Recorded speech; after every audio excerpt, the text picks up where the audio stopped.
अगर आपको सारे राज को साइंटिफिक रीति से या चक्र की रीति से जानना है तो हमारी चैनल पर सब कुछ मिलेगा।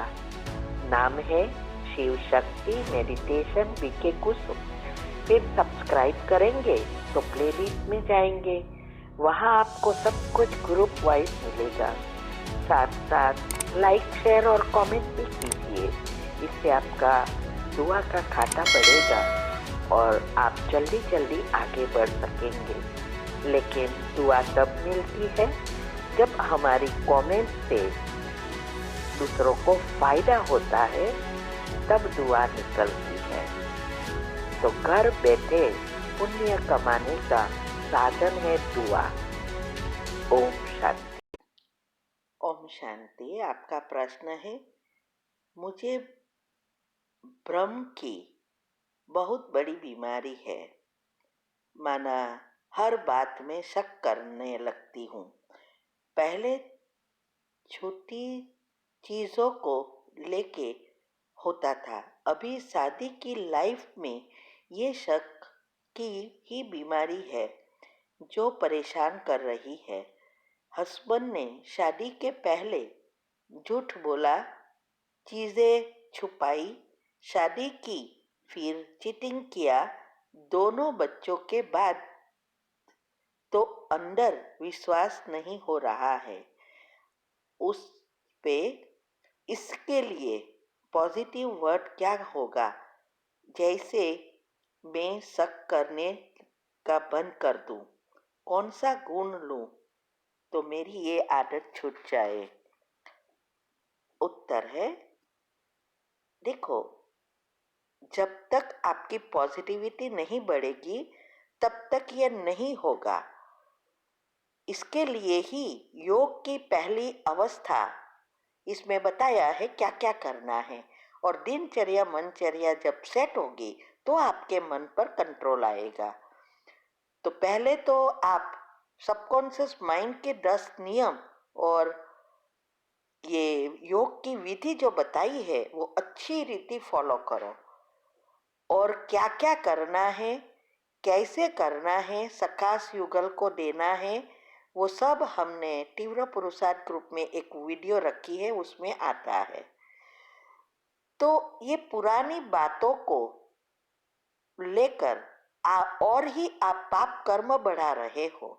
जो हो गया उसको फुल स्टॉप लगाना है, लेकिन आप कड़े संस्कार बना रहे हो। इसीलिए पहले तो ये बातों को समझो, एक लिस्ट बनाओ कि अभी आपको क्या चाहिए। उस लिस्ट को सारा दिन पढ़ते रहो, और फिर ये जो सकाश देनी है, सुबह में क्या करना है, ये सब हमने तीव्र पुरुषार्थ ग्रुप में जो ऑडियो आती है उसमें विधि बताई है, बांधेलियों के लिए भी। तो वो सब करना है, तब आप अपने संस्कार को परिवर्तन कर सकेंगे। क्योंकि हमारे जो भी संकल्प चलते हैं उस विचार अनुसार हमारे नए सेल्स बनते हैं। अगर हम पुराने ही बातें सोचेंगे तो जो पुराने सेल्स संस्कार से बने हैं वो घट्ट होते जाएंगे, तो वो कड़े संस्कार बनकर कड़े कर्म बनते हैं। इसीलिए बहुत ध्यान देना है। तो जो शादी के पहले बात हुई या शादी के बाद हुई, अगर अभी भी वो कर रहे हैं तो उसका रास्ता ढूंढना है, क्योंकि वहम की या संशय की कोई दवा नहीं है। तो ये बीमारी होने से पहले तक्केदारी करनी है, और ये सब करेंगे। और इसमें विधि में ये भी मैंने बताया है कि जब आपको ऐसे कोई भी नेगेटिव विचार आए या सामने वाला बोले तो साइंस अनुसार उसे 3 बार कैंसल करो और उसको 3 बार पॉजिटिव से पढ़ो। तो उसके लिए जैसे आपको पिछली बात याद आती है और शक बढ़ता है, तो तुरंत 3 बार कैंसल कैंसल कैंसल और पॉजिटिव भरो कि ये बहुत अच्छा है, बहुत समझदार है, ये 3 बार भरो। जैसे नेगेटिव संकल्प ऐसे पॉजिटिव पढ़ना शुरू करो। और दिनचर्या ग्रुप में सब आता है कि सुबह से शाम तक कैसे गुण कैसे करना है वो फॉलो करो, तब ये जाएगा, ऐसे ही नहीं चला जाएगा। ठीक है। ओम शांति। ओम शांति। आपका प्रश्न है, मेरा जो 2 साल से केस चल रहा है वह अभी तक उनके ऊपर दहेज का केस नहीं बना, क्योंकि हर जगह पैसा खिलाकर केस नहीं बनने देते हैं और न्यू वकील अभी बीके मिले हैं। तो मुझे दहेज का केस लगाना चाहिए या नहीं, क्योंकि वह लोग ऐसे तो न डिवोर्स देने को तैयार है नहीं घर खर्च, उल्टा मुझे ही गलत साबित कर रहे हैं। डोमेस्टिक वायलेंस का तो मैं जीत गई हूँ, पैसे देने का तो ऑर्डर हो चुका है, अब नोटिस भेजना है। वकील ने बोला कि दहेज का केस कोर्ट से ही करो, अभी लग सकता है, इसके बाद नहीं लग सकता, तो मुझे क्या करना चाहिए?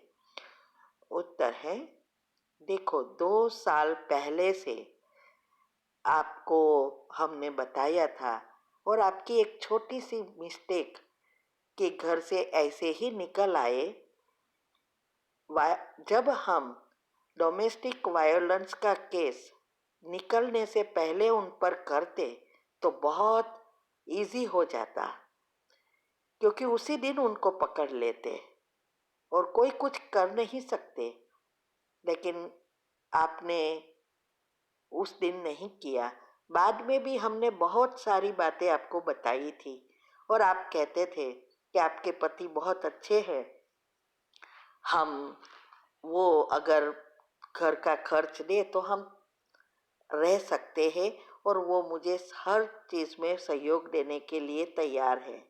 मैंने कहा ये इसीलिए है क्योंकि वो नहीं कमाते हैं, इसीलिए ये होता है। लेकिन बाद में आपने जब कहा 5,000 देने को कहा, तो मैंने कहा, ऐसा भी कहा कि 5,000 से घर नहीं चलता, घर का किराया भी नहीं निकलता और सिर्फ अच्छी बातें करने से कुछ नहीं होता, घर चलाने की कैपेसिटी भी चाहिए पति के हाथ में, लेकिन वो तो कुछ करता नहीं है और आप बस केस चलाते रहे। लेकिन अभी तक उसका सॉल्यूशन नहीं आया। तो देखो, अगर आपको सही लगता है कि आपको मिलेगा डिवोर्स का, ये जो केस है मना दहेज का, वो लगाने से आपको फ़ायदा होता है तो कर सकते, इसमें कोई गलत चीज़ नहीं है, क्योंकि वो जो भी कर रहे हैं वो सब रॉन्ग है, नए पाप कर्म है। आप भी जो कर रहे हो दहेज के लिए, वो दहेज सही है क्योंकि वो पैसा नहीं दे रहे हैं, इसीलिए करना पड़ता है। और दूसरी एक बात यह है कि आप कहते हो डिवोर्स नहीं देते, अभी 2 साल हो गए, डिवोर्स तो जरूर दे देंगे, लेकिन शायद आपको ही डिवोर्स नहीं लेना है। इसीलिए आपकी सारी बातें 2 साल, 2-2.5 साल से सुनती आई हूँ। इसीलिए आप अभी चाहो तो ये बीके वकील है तो वो जरूर मदद करेगी, और खास करके योग का प्रयोग करो। और नेगेटिव अगर चिंतन चलाते ही रहेंगे तो वो लोग कभी नहीं आपको कुछ देंगे और नहीं सहयोग मिलेगा। तो पहले तो उस 10 सबकॉन्शियस माइंड के 10 नियम और योग का प्रयोग दोनों को अच्छी रीति समझकर करेंगे तो जरूर जरूर फायदा होगा, क्योंकि योग से ही सूक्ष्म पाप कर्म बनेंगे। अगर आप नेगेटिव चलाएंगे तो और ही पाप कर्म बाहर आते रहेंगे और ही केस खराब होता जाएगा। तो आप उसको वकील ने कहा वैसे करो और देखो, ठीक है। ओम शांति।